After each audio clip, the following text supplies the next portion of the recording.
Thank you so much, Christine. That was brilliant. And if you've got the energy, can I ask 2 questions that have been directed to you, just because I know you've got to go early? Is that okay? And the first one's from Phil Burton Cartledge, and I'll ask 2 together. Do you see any actually existing openings for dialogue between Labour factions?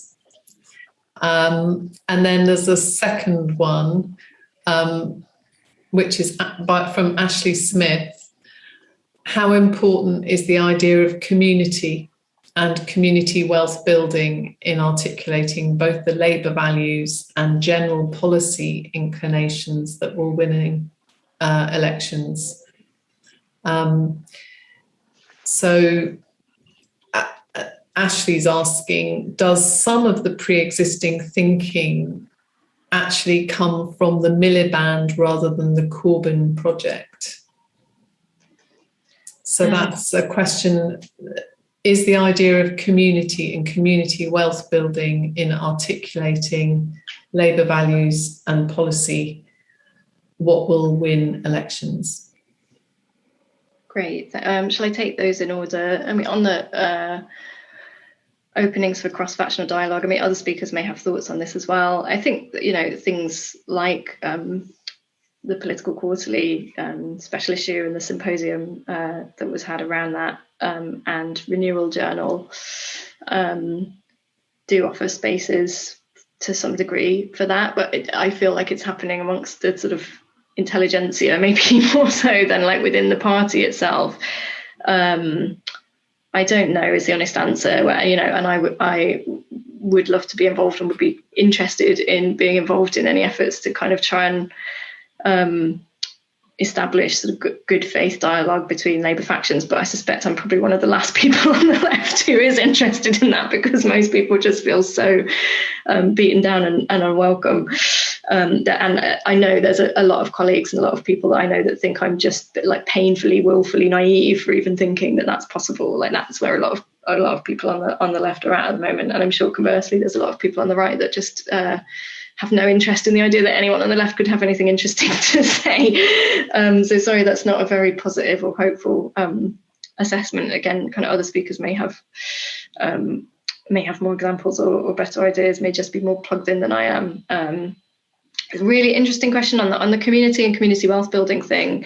I do think this is an interesting area where there is the potential for a lot of convergence, right? Community wealth building in particular, you know, although it's really beloved by a lot of people on the left of the party with quite radical politics, in execution, you know, there's really nothing in actually existing community wealth building efforts in places like Preston that almost anyone in the party from any kind of ideological perspective shouldn't in theory be able to get on board with. And I think it's also really interesting from the point of view of that question of how do you knit back together these two halves of Labour's electoral coalition, you know, the young urban millennials living in cities where they feel priced out by unaffordable housing, and, you know, people in so-called red wall areas, you know, in outlying towns that have kind of suffered from a lack of investment or a lack of jobs. Because I think you really, in some ways, you can trace both of those phenomena to a sort of particular model of urban development, you know, that's based on agglomeration economics, highly extractive, property-led, financialized development. COVID is kind of, I think, to some degree rendering that model obsolete anyway, you know, because of the way it's changing patterns of living and working and shopping. It's really putting city centre development models under pressure, you know, in terms of office and retail space and how they're being used or not. And community wealth building ideas, I think, offer a response to that actually has something to say to both halves of Labour's electoral coalition, that, you know, in theory is something that could be built on. Again, like whether there's the will for that is another question. And obviously I think there are tensions between the party's different wings on that question of community and between the sort of more communitarian and more statist wings of the party. And I wouldn't want to suggest that those tensions don't exist, but what's interesting to me is those tensions also existed within Corbynism, right, itself, and probably, and in fact I know they existed within Milibandism as well. So I think in a different political context, I think those tensions could be held constructively within a sense of a shared political project, but that's just not where the internal politics of the Labour Party is at right now. So I hope that answers the questions. Thank you. And I mean, there may be one or two more coming to you, but if I could go to one for Patrick, which is from Andrew Rowe Crines, because it's linked with this idea of the economy, which you've talked about so much, Christine. Could Labour resonate more with alienated voters if they had a clearer, more simplified message on a smaller number of key issues, such as job security, economy, and cost of living? Yeah, well, thanks to Andrew for a great question. I mean, let me come at this by just making a remark before I get into the substance of the question, which is that I think Labour's got itself into a really difficult position in this debate about the voters to whom it appeals. The debate has emerged over a number of years. Many different theories are propounded about where the Labour Party's position is worse in the electorate. We now have theories of the so-called red wall that I personally think are very flimsy and not really grounded in much empirical evidence. I think lots of claims are made about demographic change that don't really stand up. But I think above all, the problem with this is that it creates the impression that all Labour is interested in is this kind of tactical politics of slicing and dicing the electorate, appealing to this group, appealing to that demographic, appealing to C2s, appealing to ABCs. It goes on and on and on. And it is not the way, I think, either to do politics or to be electorally successful. You have to have a national project that's going to command a majority of support across all social classes, albeit appealing to the very real needs and concerns of groups within that social composition. Turning there directly to Andrew's question, I mean, I think in a sense he's spot on. Labour would clearly be able to acquire more electoral energy and dynamism if it was able to focus on a smaller set of issues around which it could connect with voters and have discussions about the reality of the day-to-day economy. Cost of living is, of course, an excellent example. There's some discussion at the moment about whether wages may be rising in the Brexit context. One issue we haven't really discussed so much this evening is the effect of Brexit on the political economy debate. And, again, listening to what Christine was saying, I think she made some really perceptive comments. I mean, it really pains me because, Brexit is fundamentally changing the rules of the economic game. And the left in Britain needs to have a debate and a response to the questions that Brexit is raising about how to manage the economy, about how to deal with the external risks that Brexit is generating. Many of the old economic questions are going to resurface about how to manage the economy in the context of heightened external risk and so on. So I think just to come back to Andrew's question directly, I think having a kind of message about bread and butter economic issues is really important, but you've also got to have the right policy framework. And as I said in my opening remarks, Labour, in my view, has not made enough progress in thinking through what a kind of macroeconomic framework should look like come the next election, what its fiscal policy is going to be, what it's going to say about these Brexit issues that I've referred to already. So, I think Andrew's question is spot on, and the thought behind it is absolutely right. But I think Labour's got to go further, particularly in thinking through what its economic position is going to be in this very difficult context, partly created by Brexit, partly created by the pandemic, but also created by the kind of long-term issues in the British economy that Christine has already talked about.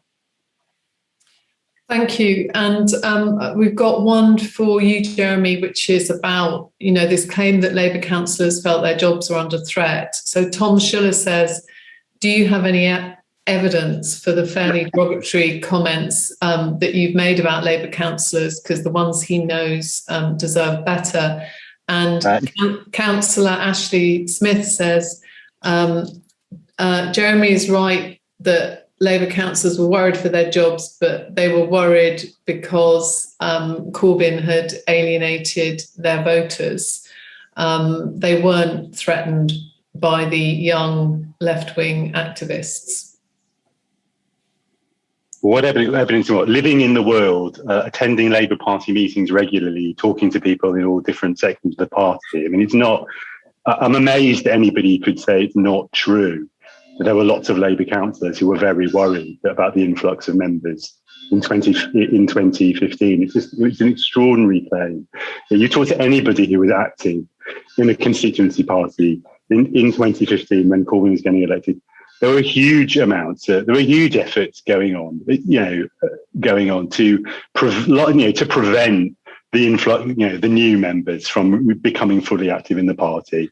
And, I'm not going to name names because, this isn't the kind of thing you can, you can disbelieve me if you wish to. But, and I'm not going to name names because most of my immediate information about this would have come from private conversations. But if you think the Labour councillors were not worried by that, then I don't know what planet you're living on, frankly. That's not to say that all Labour councillors are bad people. There are lots of good Labour councillors. There are probably lots of them. Okay, we've got a tree. Sorry. I got a technical problem. I'm here. Yeah, there are lots of Labour councillors who are not worried for their jobs. But if you think there were not large numbers who were, I don't know what to say to you, really. Okay.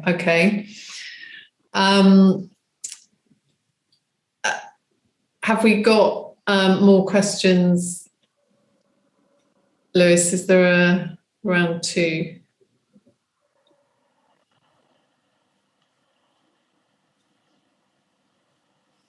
Okay, so Lord Lipsey has a question for all three speakers, and maybe Christine, you might want to take it first.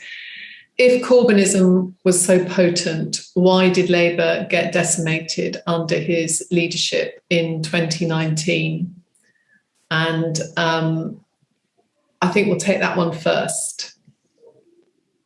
Christine. Oh gosh, that's a question, isn't it? I wish I didn't have to go first. It's something that I've not thought about for quite a while. I've written about at great length. Maybe I should send the link to my excessively long 6,000 word blog post that I wrote after the election. Look, I think somebody else made a comment in relation to the 2017 election result, didn't they? That there's never one reason why election results happen the way that they do. And I think what's unfortunate is that there's a very simplistic narrative that has taken hold about why that happened, which is basically kind of all of Corbyn's policies were unpopular. It was too radical. Labour needs to repudiate that entire policy agenda. And I don't think there's a lot of evidence that was what was going on. I think there are a number of things going on, really.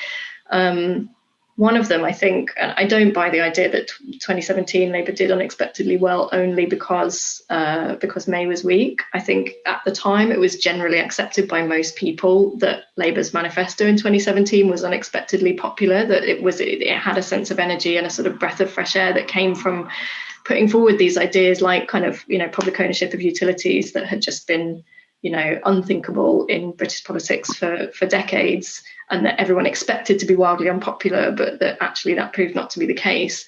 I think the problem then for the Corbyn leadership in 2019 became that, that it couldn't just repeat that. It couldn't repeat that trick a second time. So it was faced with just kind of trotting out the same policies again or trying to be more radical. And it went for the second and just wildly overreached itself, I think, with a bunch of policies. The reflection from most people involved at the time was it sort of felt like a shopping list of things that the government was going to offer, like free broadband, where the groundwork hadn't been laid for why those things were a good idea. And so it came across as just a kind of a big long list of promises that people didn't believe would be kept, and that allowed Labour to be portrayed as kind of fiscally profligate because they couldn't afford all of these things. So I think there was an element of that. I think it's also accepted by most people involved that they didn't run a good campaign in 2019. There was a lack of a kind of overarching narrative. Actually, I think a lot of the things I was talking about, these kind of ideas around these new ideas around democracy and power, weren't really foregrounded really in either of the election campaigns, but particularly not in 2019. There were lots of people arguing that they should be, and instead there was this sort of retail offer approach. I think it's impossible to ignore the impact of Brexit. Having said all of what I've just said, I think that, you can't understand the 2019 election result without understanding Brexit. And I think even after 2017, I remember saying the party was sort of between a rock and a hard place in terms of the split within its electoral coalition over Brexit, and that it wasn't going to be able to fudge that issue forever. And that essentially came back to bite it in 2019, I think. And I think what is misunderstood by people that argue that Labour needs to tack back to the centre is that Johnson actually was a far more potent opponent than May, precisely for the same reasons that, that Trump unexpectedly won in the States, right? That he was a kind of unconventional populist politician that everybody expected to do really badly because he was just such a transparently unsuitable candidate, and kind of, Corbyn couldn't even beat Johnson, so he must have been, so completely useless.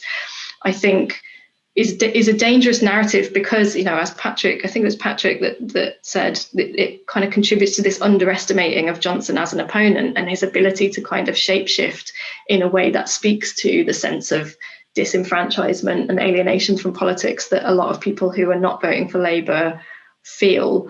And my worry about the sort of overly simplistic narratives about, Corbynism lost in 2019 because Corbynism was useless, is that it offers an alibi that avoids the need to actually grapple with any of these deeper questions about kind of national identity and how that played out through Brexit, or about kind of splits in Labour's electoral coalition, or about lack of trust in politics and in politicians of all stripes to deliver what they promise. And I think there are some real deep-seated issues there that Labour needs to contend with that aren't very well served by just saying, we lost because Corbyn was shit. Okay, thank you, Patrick.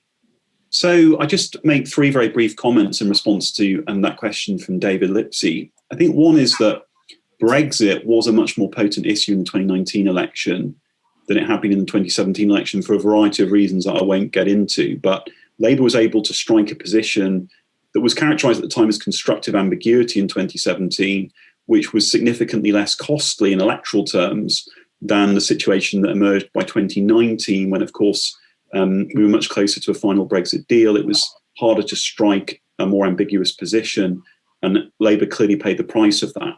That seems to be borne out by the evidence of particularly the voters that it lost and so on.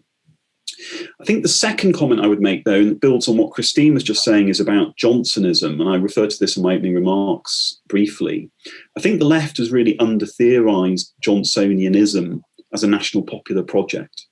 Johnsonianism is a very clumsy construct, but you know what I mean. And I think that there's some risk here of perhaps repeating some of the mistakes that the left also made in the late 1970s and early 1980s, when there was a tendency to dismiss Thatcherism as a kind of aberration that the country would soon reject because it was so appalling. How could people possibly support those policies? People would see through it, and so on and so forth. And I think what Johnson is forcing the left to confront is that, it is possible for a Conservative politician to pursue a national popular project which is to some degree pitching more left on the economy, but very firmly right on identity and cultural questions, that has had a very disorientating effect on many on the centre-left in British politics, exacerbated, of course, also by the fact of Brexit. So it seems to me that there is a major task ahead, and I think this is where the distraction of factional disputes within the Labour Party is so unconstructive. There's a major task ahead to try to better understand the contours of this new conservatism and how it can be defeated. And we need to develop much stronger theories and understandings of that Conservative project. I'll just say quickly to conclude that I think it's also true, as was just said, that if you focus on Corbyn as the reason why Labour lost in 2019, you are missing a massive part of the picture. And as I said in my opening remarks, I think when we're considering the position of the Labour Party today, this is a political party in deep and fundamental crisis, organisational, institutional, ideological, crisis of ideas. And if you think that you can just blame it on one leader and one person, dismiss them and move on, everything will be wonderful again. I think that this is very, very misleading and mistaken. And at some point, Labour is going to have to confront the depth of the challenge that it faces. And I think just dismissing Corbynism is not the route to that. There has to be a way of having a more constructive discussion which faces up to the reality of Labour's position, which at the present time in British politics is incredibly weak. Thank you. And Jeremy?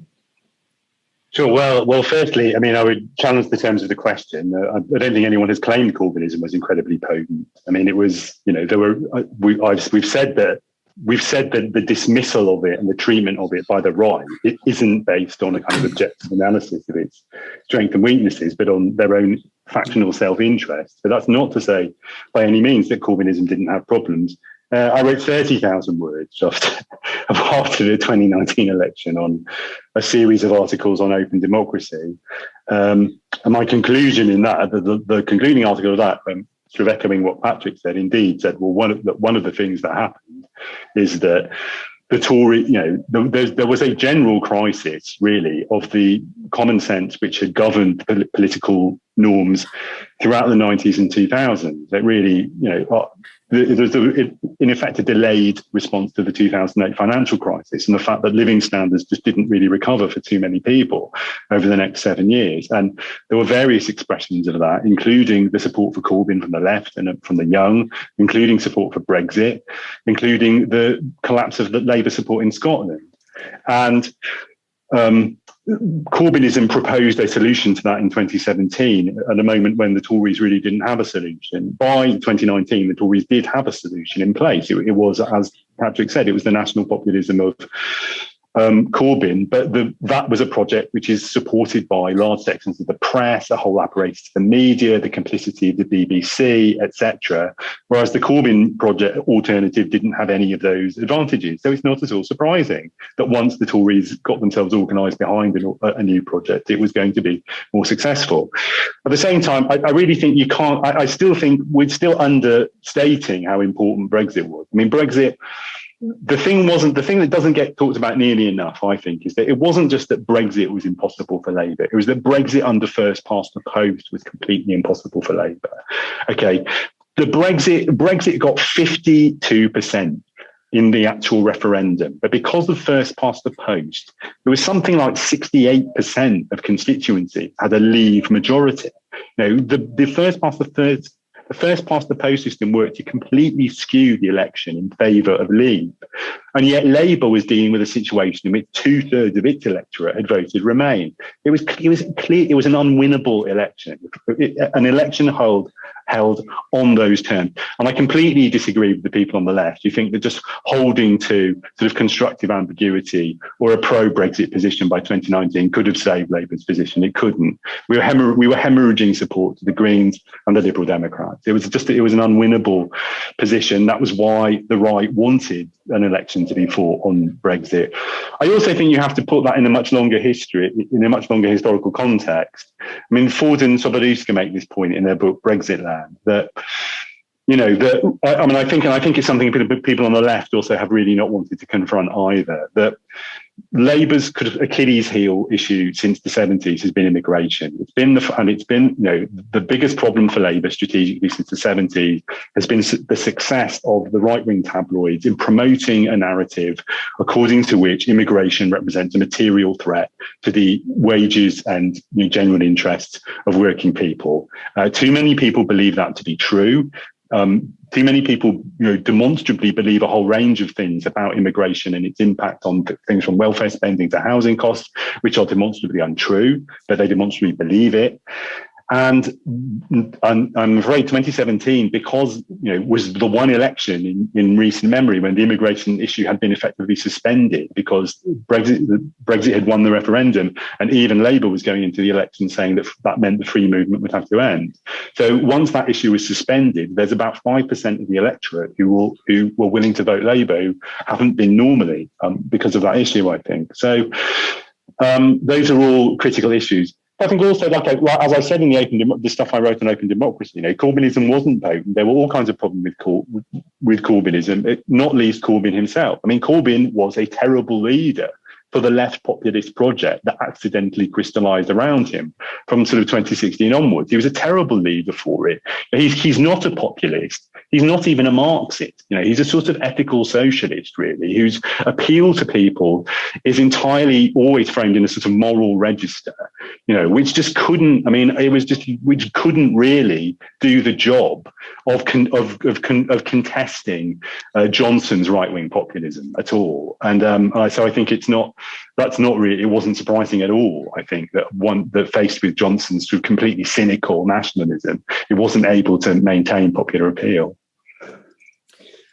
Thank you so much, Jeremy. And we've got two questions that I'm going to run together that are about the Starmer leadership.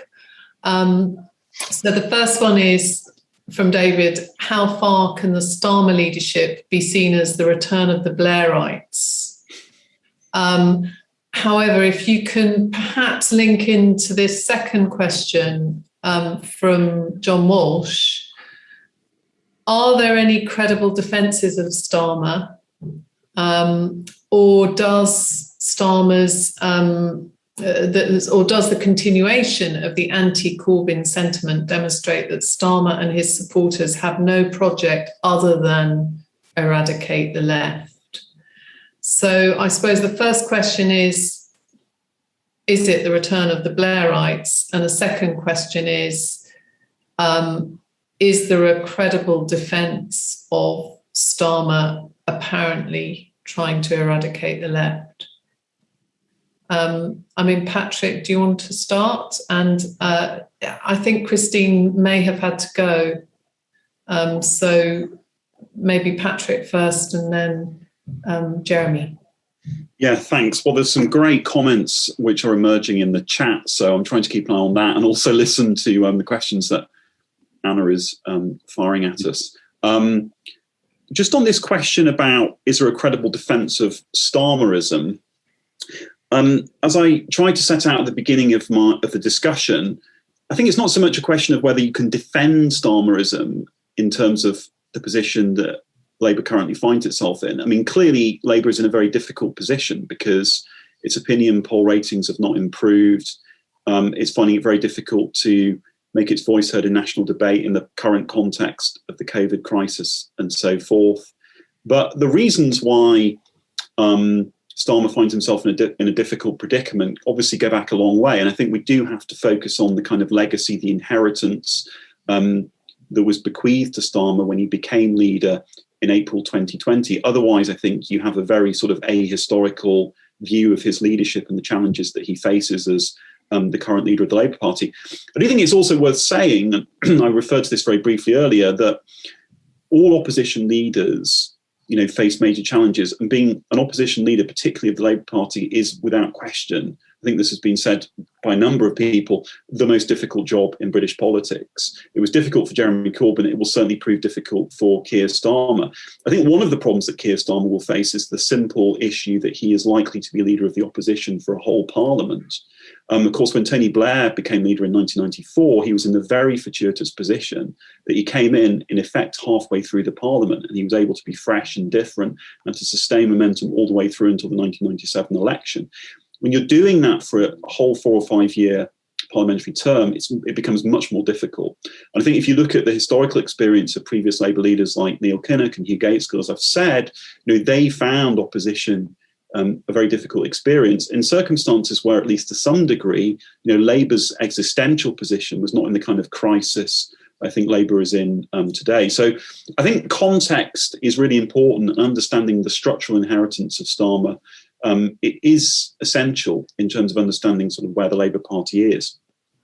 On this issue about is Starmer's leadership tantamount to the return of the Blairites, I just say one thing here, and this may well upset some people in this seminar, but I think to some extent there is more commonality between the Blair project and the Corbyn project than some commentators have acknowledged. Now, of course, there are huge ideological differences.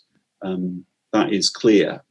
But I think what unites, to some degree, Corbynism, at least in its early phase, with certain facets of the early Blair project, is that both were trying to forge some kind of coherent political project for the future of the British economy and British society, framed at least to some degree by left of centre values. We can argue about what those values were, but there was a focus on institutional reform, far-reaching policy change, the need to try to engineer fundamental changes in society.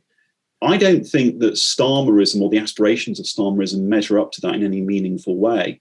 And so in that sense, at least so far, I don't think you can in any sense depict Starmerism as somehow the return of Blairism.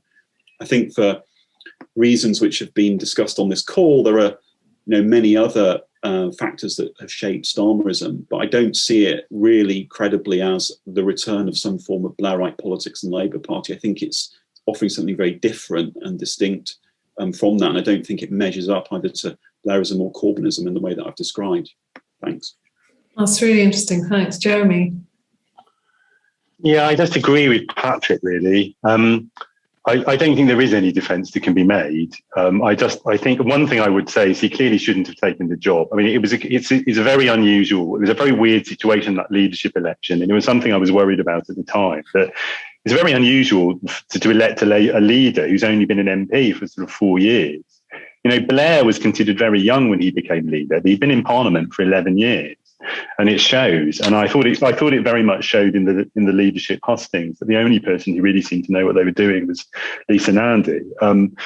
And that's not because I particularly agreed with much of what she said. It was just that she obviously had the sort of confidence and, you know, skills because of having been in for an extra term. I think Starmer clearly should not have taken this job. It was clearly absurdly hubristic for somebody with that level, this lack of experience in politics, to take the most difficult job in politics. And I think that hubris expresses a chronic lack of judgment in certain senses that the price is now being paid for. So I don't think there is any justification, really.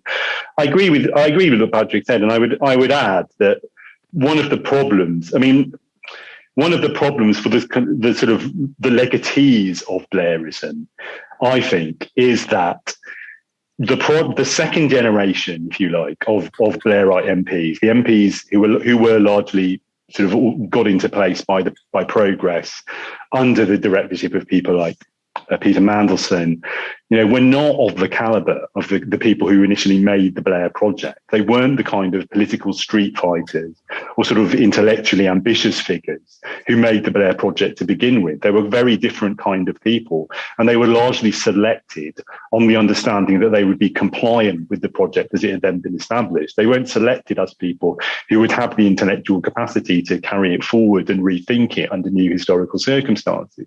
And so we have a really chronic problem with the Labour Party that a good chunk, I think, not on the majority, but a good chunk, I think, a good, you know, a section of the parliamentary Labour Party is people who just do not have the intellectual skills or the capacities to confront the very dramatically changed historical circumstances we are in, compared to the historical phase they were trained to be MPs for, which ended really in 2010.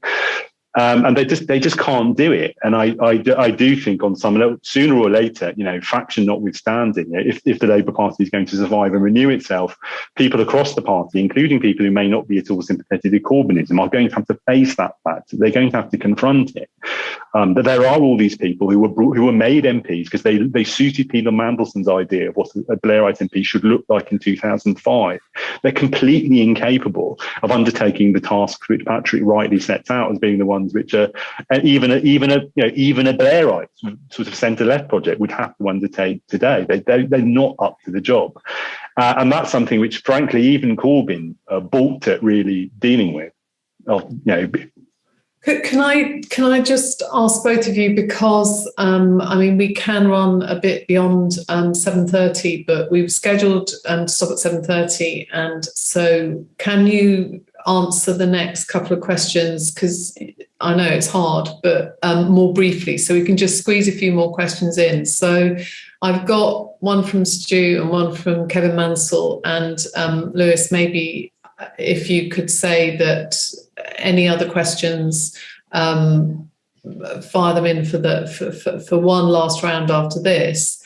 But Stu says, what do you think it would take to get Starmer, all those around him, to commit to working with other parties to secure proportional representation?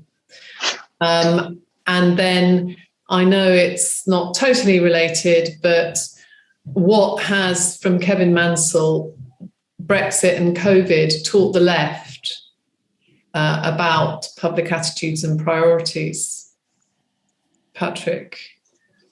Yeah, well, I'll focus on Kevin's question because I think we are running short of time, as you said, Anna. I think it's a great question because it really invites us to think hard about the implications of both Brexit and COVID and the way in which both of these kinds of structural shocks have raised issues and also potentially altered attitudes in ways that could be seen as consistent with a project of the left, but also challenge it.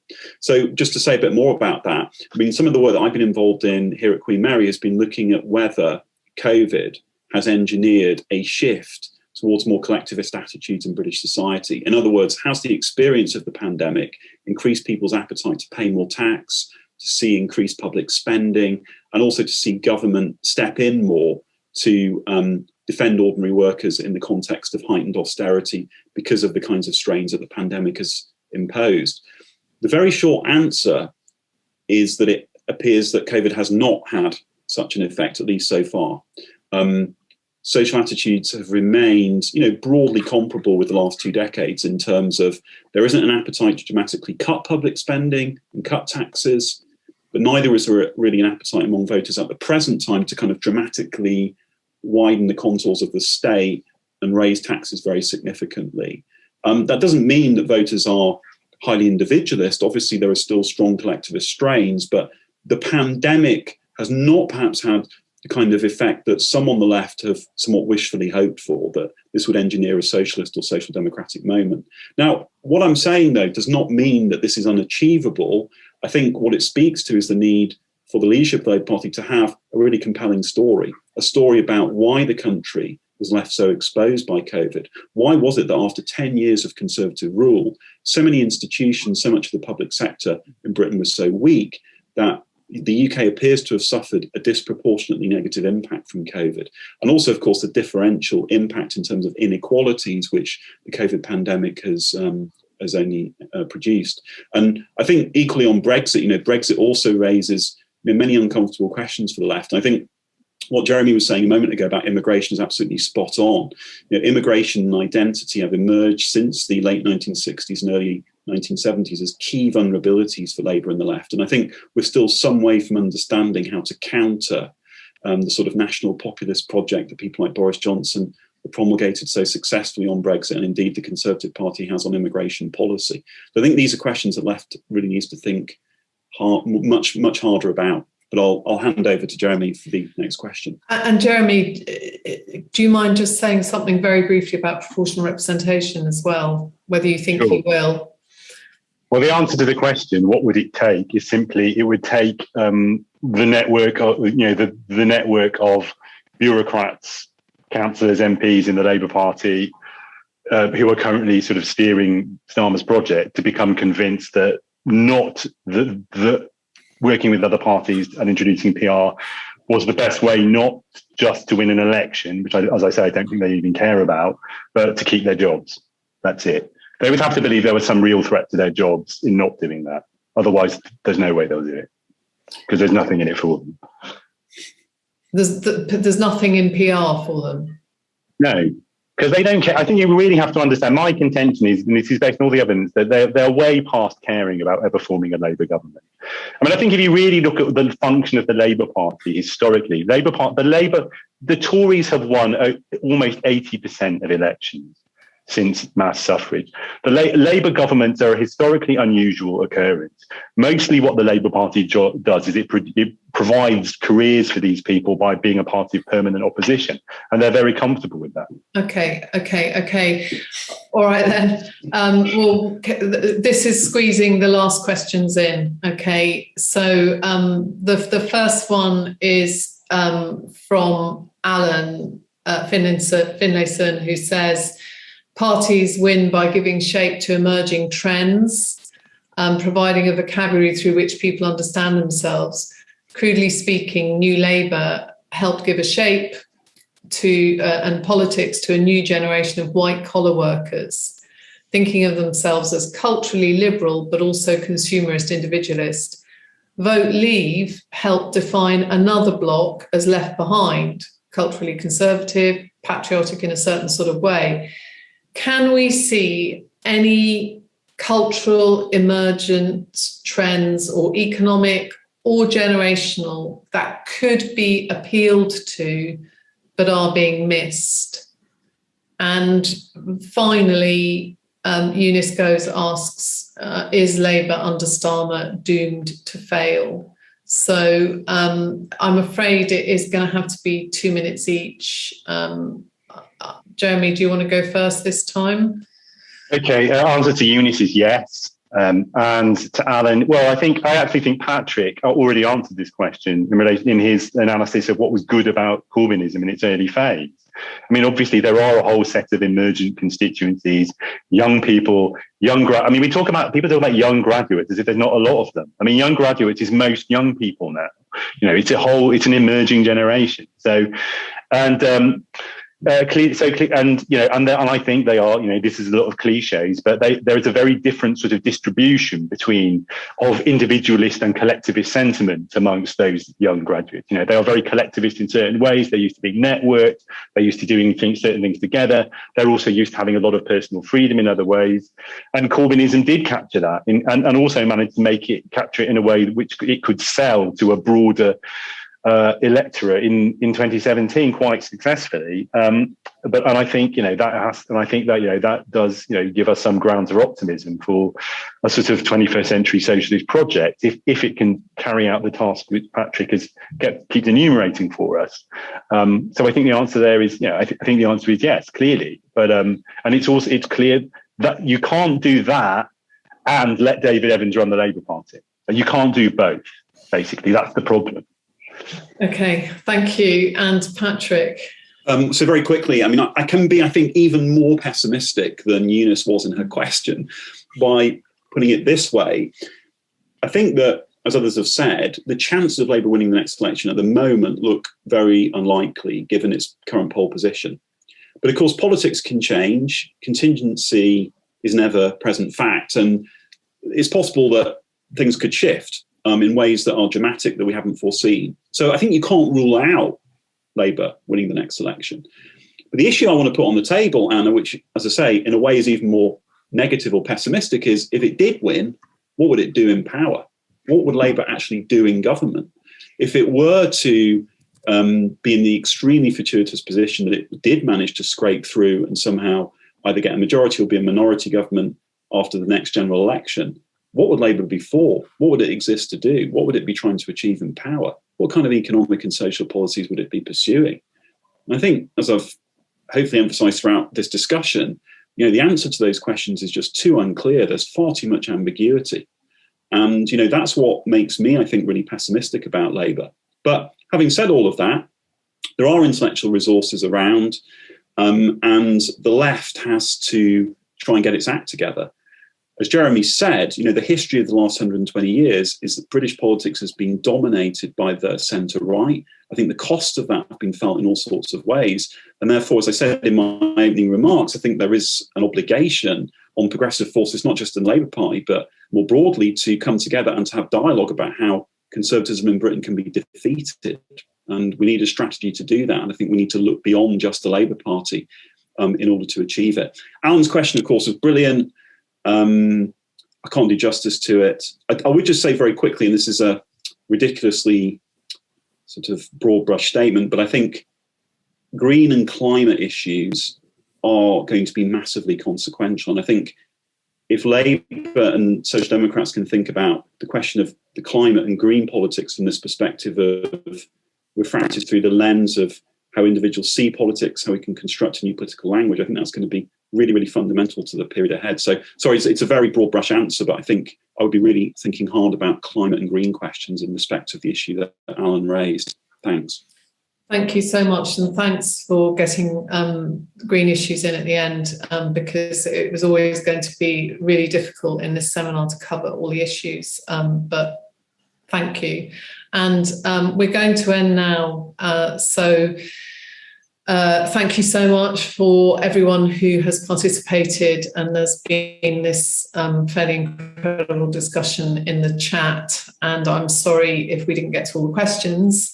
And I'd like to thank Patrick, Diamond, Jeremy Gilbert and Christine Berry for speaking, and hopefully I think there's a huge amount there, including some quite positive stuff about factions working together that could be carried forward. And finally, thank you so much to Lewis Bassett and Emma Anderson for organising this. Please do go and look at all 10 of the articles in the special section on the Political Quarterly website. They should be free to view. And this seminar will come out as a YouTube video in a couple of days' time. So it'll be available there, and you could please tell other people to watch it. So thank you very much and have a good evening. Thank you.